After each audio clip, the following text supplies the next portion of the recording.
তো আজ চলে এসেছি সকাল সকাল জমিতে। এই হচ্ছে সার, আর এখন আমার বাবা জমিতে সার দিচ্ছে, কেননা আজ দিব আমরা মটরশুঁটিতে জল। আর সারাদিন আমি কি না কি করি সেটাই তোমাদের সঙ্গে শেয়ার করব। সো হ্যালো এভরিওয়ান, সকলে কেমন আছো? আশা করি ভালো আছো। তো দেখো, এদিকে পাইপ টানাচ্ছে মা, আর এদিকে বাবা জমিতে সার দিচ্ছে। এদিকে আমিও হেল্প করার জন্য চলে এসেছি। তারপরে চালাবো আমরা এখন মোটর। এখানে আমি একটু দুষ্টুমি করছিলাম, পাইপটা চিপে ধরে রাখছিলাম, যখন জলটা আসবে তার আগে না পুরো হাওয়া দেয় পাইপটা থেকে।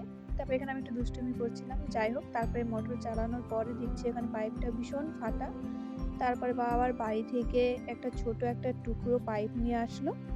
সেই টুকরোর পাইপটা মানে যেখানটায় ফাটা আছে সেইখানে দিবে, তাহলে জল আর কি আসবে না। তো ফাটা জায়গাতে টুকরো পাইপ দিয়ে জয়েন্ট দিতে না দিতে এদিকে কারেন্ট চলে গেছে। তারপরে চলে এসেছি কারেন্ট ছাড়া যে কাজগুলো করা যাবে। এদিকে আমি বারবার দেখছিলাম কারেন্ট আসছিল কিনা, তো কারেন্ট আসেনি, আর কি করা যাবে। তারপরে এদিকে আমাদের এই জমিতে ছিল, তো এই জমিতে ছিল ঢ্যাঁড়স, ওইখানেই এখন শশা লাগাবে। শীতের সময় ঢ্যাঁড়সটা হয় না যদিও। তারপরে এদিকে বাবা এদিকে দেখিয়ে দিচ্ছে আমাকে কিভাবে করতে হবে, তাই আমি বলছি দাও, তারপরে আমি একটু করে দিই। তারপরে এর ভিতরে আমাদের কারেন্টও চলে এসেছে, তবু আমরা মানে যে আমাদের সঙ্গে জল নেবে, এক মুখে জল চালানো যায় না, তা যে জল নেবে সে এখনো আসেনি, ওই জন্য তবুও আমরা করছিলাম। তো এদিকে বাবা মানে দড়ি টেনে তারপরে মানে গর্তগুলো করতে হবে, তাহলে সোজা সোজা হবে আর কি। তারপরে যে জল নেবে সেও চলে এসেছে। তারপরে এদিকে আমরা তবু দুই একটা গর্ত করে নিলাম, এদিকে মা আবার করে দিচ্ছে, যেভাবে এটা আমি করেছি। তো যাই হোক, এদিকে চলে যাচ্ছি আবার আমরা জল দিতে জমিতে। চারিদিকে শুধু সবুজ মাঠ আর মাঠ।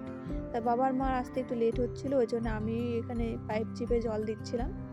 তারপর এদিকে আমি দিতে পারছিলাম না, পুরো ভিজে যাচ্ছিলাম। তারপর মা এসে আবার ধরছিল, তা মা একটু ধরতে না ধরতে আবার বাবা চলে এসেছে। তারপর বাবা দিচ্ছে জল, এদিকে আমি আর মা পাইপগুলো সরিয়ে দিচ্ছি, কেননা যে মটরশুঁটি গাছগুলো একটু বড় হয়েছে, তো এখানে পাইপগুলো না সবাই ধরে দিলে কিনা মানে মটরশুঁটি গাছগুলো ভেঙে যায়।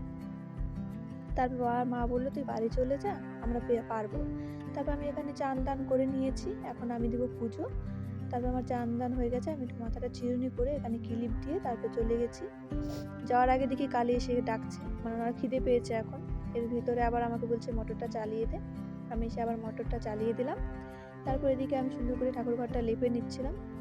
সব কিছু লেপা টেপা হয়ে গেলে তারপরে আমি হচ্ছে পুজোর থালা বাসনগুলো মেজে নিব।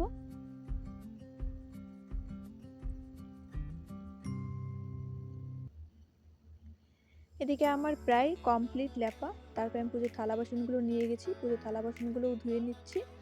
তারপর চলে গেছি আমি ফুল কুড়াতে। এদিকে শীতের সময় ফুল পাওয়া খুবই মানে একটা মানে ফুল পাওয়াই যায় না, তবু আমি যে কটা পেয়েছি সেই কটা নিয়ে এসেছি।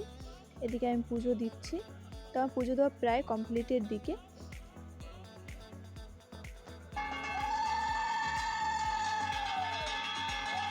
এখানে আমি কাজ বাজিয়ে নিচ্ছি।